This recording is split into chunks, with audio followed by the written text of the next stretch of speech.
Hello and thanks for joining us. 10 years after the terrorist attacks on the offices of the French satirical magazine Charlie Hebdo, which killed 12 people, in Arts 24 we're talking about freedom of expression and the role of satirical cartoons in today's world.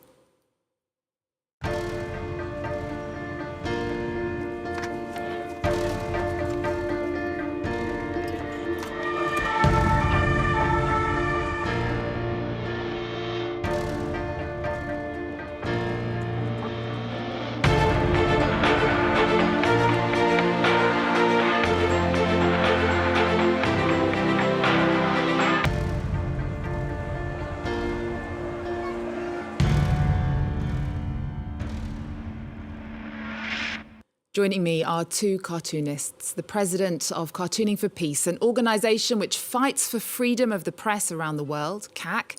And down the line from Helsinki is the Iranian artist, cartoonist and human rights activist, Kianoush Ramezani. Kianoush has been living in exile in France since 2009. CAC, Kianoush, welcome and thank you for being here. Now, the front page of this week's Charlie Hebdo reads, Increvable or indestructible. CAC, what does this 10th anniversary mean to you as a cartoonist and a defender of freedom of expression? It's a very strong reminder of why we do what we do. Because it's quite clear for me that on that day it was attacked, it was not only specifically Charlie Hebdo, and I think everybody understood that it's not only Charlie Hebdo because all over the world it's a big topic. And it's a symbol that's been attacked. It's actually because of a religion, because of a foreign organization, a terrorist organization, suddenly come to your country, kill some of your citizens and tell you, this you cannot say any longer. So what's been attacked, it's clearly freedom of expression in the way we see it in our democracies. I think that's why it is so strong. And for us at Cartooning for Peace and for all cartoonists, it's a reminder of what we do is we question the power. We tell powerful people, oh, we see what you do, and we are entitled to laugh about it and to question you, to criticize you. And that's why we want to keep doing. And Kianoush, 8 journalists died in the attacks. Shab, Kabu, Honoré, Tinus, Volonsky, Elsa Kaye, Mustafa Orad and Bernard Maris. You were close to Chab. What does this anniversary mean to you? It was a life changer for me, and I'm still enraged, despite 10 years, kind of long years. But it changed my life in a way that I dedicated my life totally to defend freedom of expression. You know, my background is I'm raised, I grew up in an Islamic state, in a dictatorship that ruled by Sharia, Islamic law. And to me, Paris and France is a refuge, so where I could practice my freedom, after all. So Charlie Hebdo attack was a fundamental personal attack to me as well. I lost fresh friends like Tinus. I just met Tinus some few months ago before the Charlie Hebdo attack in Marseille. So it is personal to me. It's still personal to me. And I could say my life can be divided before Charlie and after Charlie Hebdo attack. Well, before we talk some more, let's take a look back. Our reporter Olivia Salazar-Winspear revisits the waves of solidarity and the impact of that tragic day 10 years ago. A shocking terror attack on a newsroom, its journalists and support staff, but also on the very principle of freedom of speech. In the aftermath of those violent murders carried out by the Kouachi brothers, thousands of people took to the streets of Paris, holding signs that claimed, Je suis Charlie, I am Charlie, a rallying cry in support of the publication, expressing their determination that no one be silenced by fear. Solidarity spread on social media via cartoons and illustrations, and French artists were swift to show their support. Je suis Charlie. Nous sommes tous Charlie.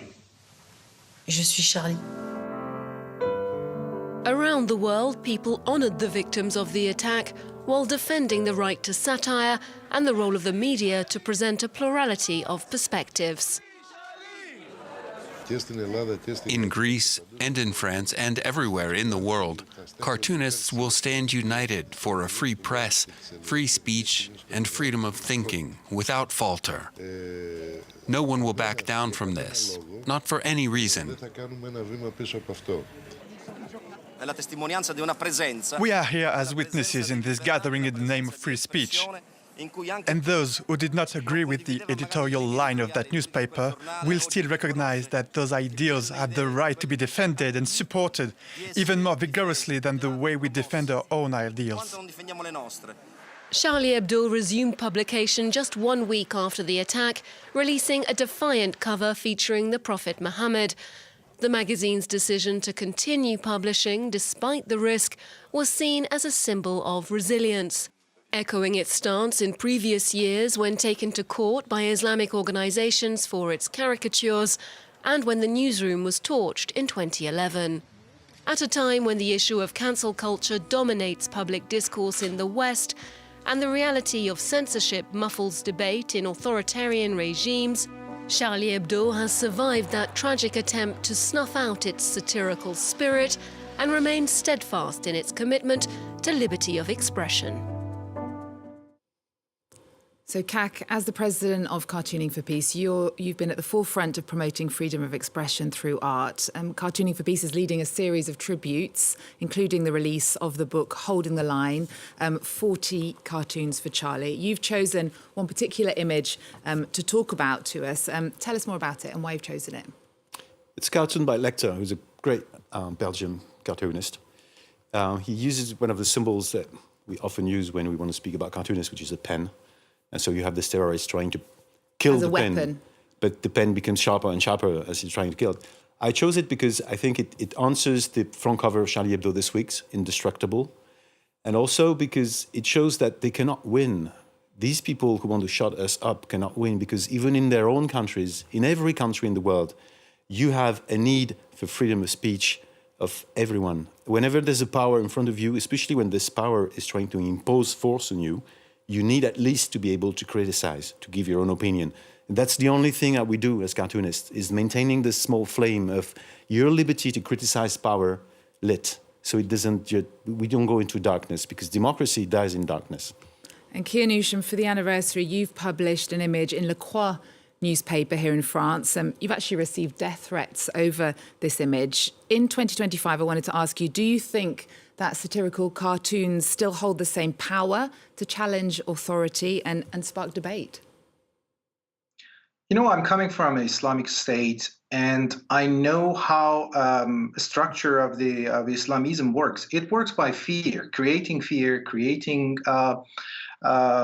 threats, and that's how they can rule. And I'm not very shocked and surprised by that. But then the thing that shocked me and still surprised me is that in the so-called free world or democratic countries, now I see there is another kind of phenomenon and trend, I would say, promoted and even popularized by the left, is growing. I call it a virus. I mean, they call it Islamophobia. It's just a false term that we Iranian, we just laugh at it.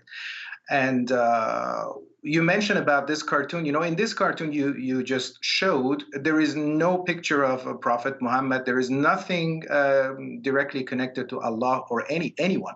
But still, I got the death threats. Why? Because I belittled Islamism. I ridiculized them. So that's what they hate, because they can rule only if the society submits by having fear. So on one hand, they create fear, and on the other hand, their ideologists, they try to kind of shut us up by a term called Islamophobia.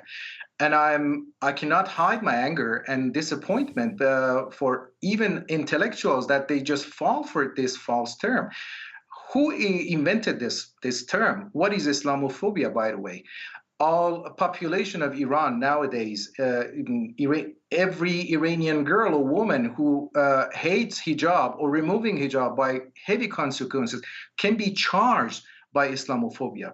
Look what's happening in the UK. That's my point. This Islamophobia new threat is even more pushing the cartoonists in the democratic countries into self-censorship. That's what I can see. Some celebrities, some very famous cartoonist, I don't want to name him, he was telling in one TV interview that he's not going to draw about Islam anymore out of respect to Muslim communities. This is not respect, this is fear. And that's my point, that whatever we do as cartoonists, I can see only and only Charlie Hebdo is protecting the French laïcité.